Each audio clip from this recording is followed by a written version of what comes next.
Bonsoir tout le monde, et oui on fait même des débriefs sur le Ballon d'Or, donc je vais revenir très vite fait sur le titre remporté par Luka Modric, qui n'est pas totalement démérité, même si j'aurais préféré voir quelqu'un d'autre que lui, enfin bon c'est par pur chauvinisme, mais on va surtout revenir en détail sur la cérémonie, parce que je m'en suis payé une bonne partie, et je dois vous dire que en toute honnêteté j'aurais préféré que ça se passe à New York, hein, une célébration comme ça aurait été un vrai show, bref. Donc Luka Modric qui a tout remporté sauf la Coupe du Monde cette année avec le Real de Madrid et qui aurait pu gagner le mondial s'il n'y avait pas eu les Bleus, a remporté le Ballon d'Or, donc ça c'est pas immérité, il a été un des éléments clés du Real. Pour moi pas forcément le meilleur parce que tous les joueurs sont importants, quoi. Varane il aurait pu le mériter, Cristiano aussi il a été très important pour le Real de Madrid.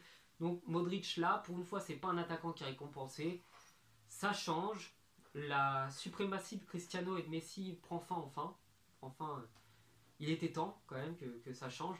Donc, c'est pas volé, mais je pense que Cristiano ne devrait pas être deuxième, il devrait être quatrième derrière Mbappé et derrière Griezmann. Bref, on va revenir aussi sur la cérémonie, du coup, je pense que c'est ce que tout le monde attendait. Donc, la cérémonie qui a été, je dirais, gênante. Le mot qui revient, c'est gênante.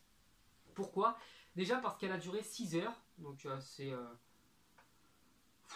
long, c'est très long, c'est pénible.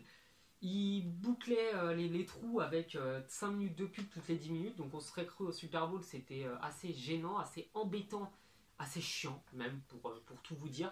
Donc après on a eu des interviews ridicules, tout simplement, chaque intervention, soit de Ginola ou des autres qui bossaient pour l'équipe, là, qui ont interrogé les joueurs, c'était gênant, malaisant. Donc, il y a l'interview de Buffon en italien, dans un italien tellement arraché que, en toute honnêteté et par respect pour la grandeur de l'Italie, il aurait été préférable de poser la question en français ou en anglais, au moins on serait moins passé pour des bus que là. Donc, moi-même étant bilingue en italien, j'ai pas compris les questions qu'il lui posait à Gianluigi Buffon. Donc, par miracle, il a réussi à comprendre et à donner des réponses cohérentes en français. Donc là, on était quand même pas mal. Autre moment gênant, quand ils ont demandé à toutes les joueuses qui étaient là, dites en un seul mot ce que c'est d'être joueuse de foot. On aurait cru qu'ils parlaient à des gosses de 6e en train de découvrir la langue française et de découvrir des synonymes. Donc c'était gênant, les joueuses, on sentait qu'elles étaient mal à l'aise. Il y avait vraiment une envie de se cacher générale qui était assez grandiose. Ensuite, il y a eu la joueuse qui a remporté le ballon d'or, qui a été interrogée et à qui on a demandé est-ce que tu sais twerker. Mais je veux dire, là, t'es pas en train de faire une vanne à ta pote. T'es en train de parler à quelqu'un, à une femme, t'as une femme devant toi, une joueuse de foot, avec deux jambes, deux pieds, qui tape dans un ballon, qui montre à tous les machos que les femmes, elles sont largement capables d'être fortes au foot. Et toi, tout ce que tu lui poses comme question, c'est un truc hyper dégradant. Donc je précise que je suis pas féministe, je suis pas dans ce délire-là, je m'en fous, voilà, concrètement. Je respecte les gens et j'aime pas qu'on me casse la tête avec la bien-pensance, hein, la bienséance, le fait de bien penser. Mais la question, elle était très gênante. Ensuite, il y a du coup cette joueuse qui a remercié Jean-Michel Aulas, qui a été huée.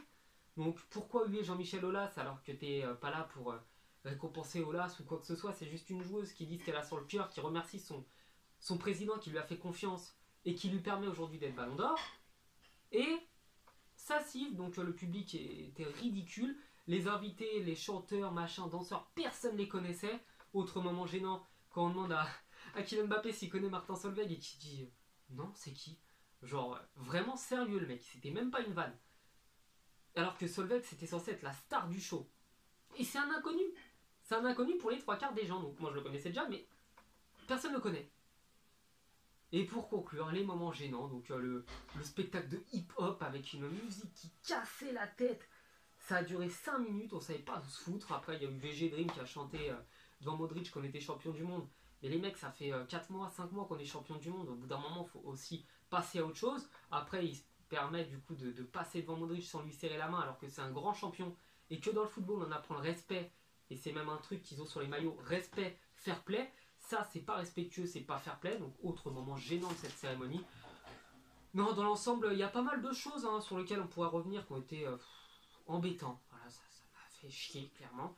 Mais j'ai pas le temps, je vais pas faire 10 minutes là-dessus ou un quart d'heure dessus. Donc, une cérémonie assez pitoyable qui récompense un grand joueur, quand même. Donc, heureusement que le Ballon d'Or, il a quand même été remis, qu'il n'y a pas eu de gourde dans ça.